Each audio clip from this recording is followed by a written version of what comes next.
episode 157 of the Trust the Plan podcast. I'm Nick. And I'm Jim. Jim, you look like you've lost weight since last week. It's been a rough week, yeah. Have you started the cleanse? No, January. Okay. Are we in January yet? We're getting there. We might be in January when this is published. Okay. So by that time, right, we're going to be on the 21 day, right? Yeah. Are you going to do it? I'm in. All right, Yeah. cool. Yeah. For those who don't know, every January we do the 21-day cleanse. Mm-hmm. And we feel great. We lose weight, we eat clean, we feel great. High energy, right? Yeah, it really opened your eyes to how important it is to what you put in your body.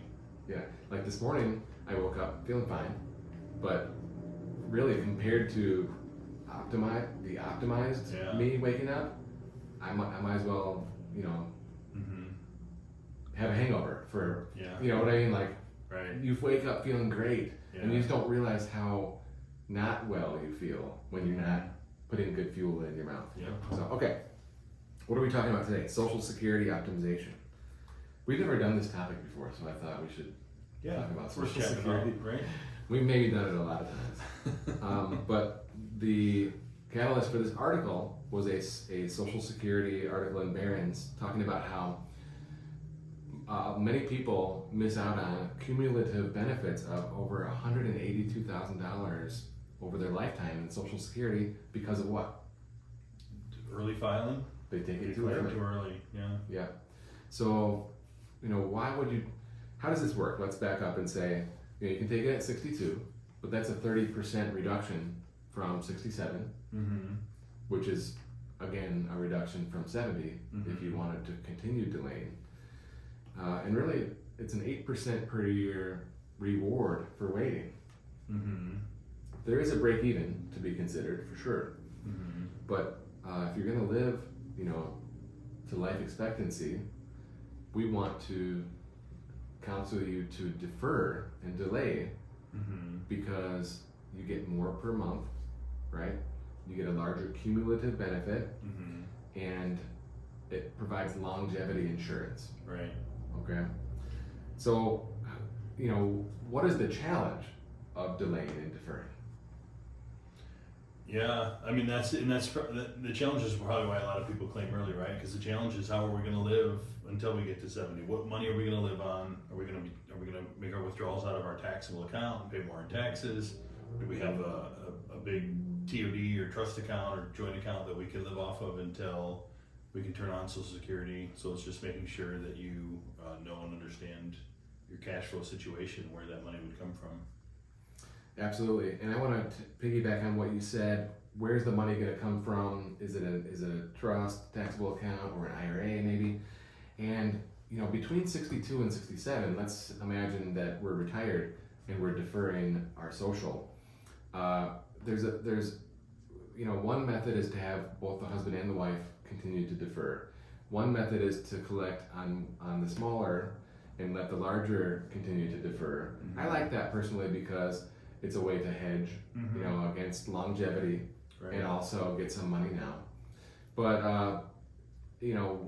one of the things that you can do is take money from your IRA as a withdrawal, perhaps, and stay in the 12% bracket. Right, that's a good thing. Yeah, that's attractive. And it also helps us avoid required minimum distribution problems in the future if you have a large pre-tax portfolio. So you can take from your trust and your IRA and try to fill up that 12% bucket. And if you prefer to live off the taxable account, like the trust or brokerage account, you can do Roth conversions maybe and stay in the 12% bracket. I like that a lot as well. It works best though if you don't take Social Security, because what happens is as you have more and more taxable income, more and more of the Social Security becomes subject to tax. So this is an advanced technique. Right. But fortunately, we have some outstanding software that we use on the tax side and on the Social Security side, and we can kind of marry these two topics and optimize social with withdrawals and where to withdraw from, and it gives us the maximum take-home benefit with portfolio and Social Security. Yeah, I think that's a great point. You know, you want to do everything you can to pay the least amount of tax as possible, right? So making sure you're maximizing that 12% bracket. But you're right, the tax torpedo, right, that we talk about, where more of your Social Security becomes taxable. Just because you're in the 12% bracket doesn't mean you're necessarily only paying 12%. We've seen that creep up before because more of the Social Security does become taxable by doing it. But yeah, I think you definitely have to weigh a lot more those considerations, because that's another really good point that you made was, you know, we worry about the RMDs, right? Having to take these big withdrawals that we may or may not need at that point. Well, living off of it now is one way to, you know, while we're in a manageable tax bracket, is one way to really be efficient with that. Absolutely right. So the cumulative Barron's number, right, is $182,000 if you take it early. Okay. And so it's maybe a little misleading, because you have to live off that money you have to live off something from 62 to 67. Right. Okay. But you know, the deferring Social Security is a guaranteed 8%, and right now in this market environment, right, for stocks we can't guarantee that. We can feel good about fixed income in the 4 and 5% range, but 8% is really good. Yeah, definitely. Really good. So if you would like to talk about your Social Security strategy and how to optimize and the right timing of when to elect, we can help. So you can look us up at peakwm.com and schedule an appointment online with Jim and myself. Thank you.